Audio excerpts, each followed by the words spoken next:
C'est elle qui a tout fait, s'était écrié Don Bosco à la fin de sa vie terrestre pour avoir constaté joyeusement bien que l'impossible s'était réalisé dans sa vie. Ses visions étaient devenues des réalités. Tu es bénie, Vierge Marie, par le Dieu très haut, plus que toutes les femmes de la terre.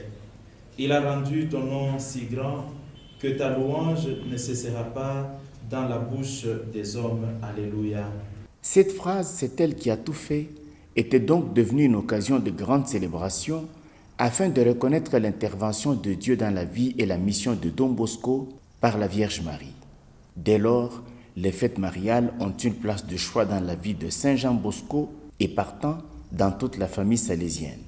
Principalement, les fêtes mariales du 24 mai, celle de Marie Auxiliatrice, toujours présente au secours de la mission de Saint Jean Bosco, et celle du 8 décembre, qui marque le début de la mission du Père et Maître de la jeunesse. Voilà, ces fêtes ici nous rapprochent beaucoup plus de la réalité que Saint Jean Bosco a vécu lui-même. Donc Bosco a voulu que ces fêtes soient célébrées dans ses maisons et il l'apprenait, il voulait que les enfants les célèbrent puisqu'il voulait donner la place à la Vierge Marie dans ses œuvres. À ces deux fêtes, l'on ajoute également celle du 31 janvier que l'on célèbre pour se rappeler la sortie de Don Bosco sur cette terre des hommes et son entrée dans le ciel.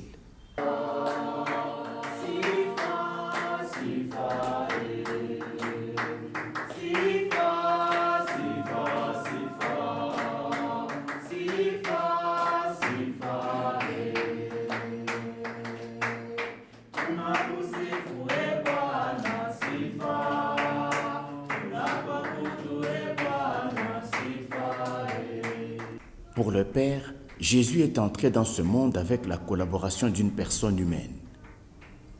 Le choix de Dieu tombera sur Marie dans l'histoire du salut.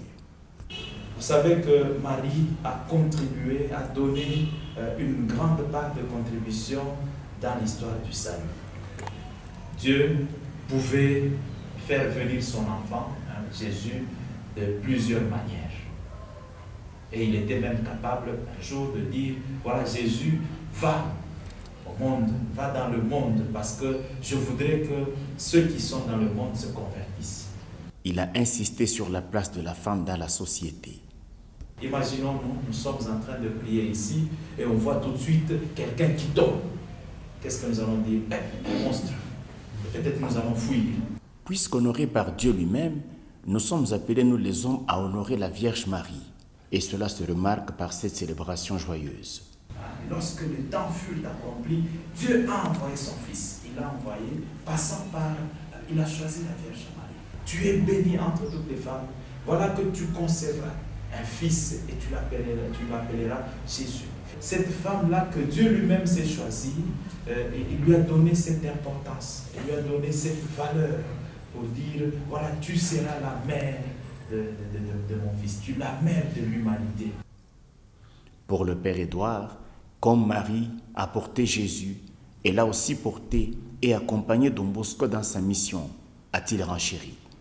Dans toute son entreprise, dans toutes ses actions, Don Bosco n'a cessé de demander l'aide, l'intercession de la Vierge Marie. Et à la fin, lui-même a dit, voilà, c'est elle qui a tout fait. Puisqu'il a reconnu cela, il s'est dit, mais nous ne devons pas non plus laisser ces fêtes mariales comme ça. Ces célébrations mariales sont autant de signes de reconnaissance pour Don Bosco face à d'autant d'actes éclatants de Dieu par Marie. Voilà, c'est peut-être une leçon pour nous aussi dans notre maison ici, de pouvoir rester dans cette optique, de rester dans cette logique de Don Bosco. Les fêtes qui se célèbrent dans les maisons salésiennes doivent être des fêtes qui apportent la joie et des fêtes qui apportent un plus. Célébrer avec joie les fêtes mariales, c'est sans nul doute inviter Marie Auxiliatrice à chacun de nos pas, pour une joie plus grande en Dieu.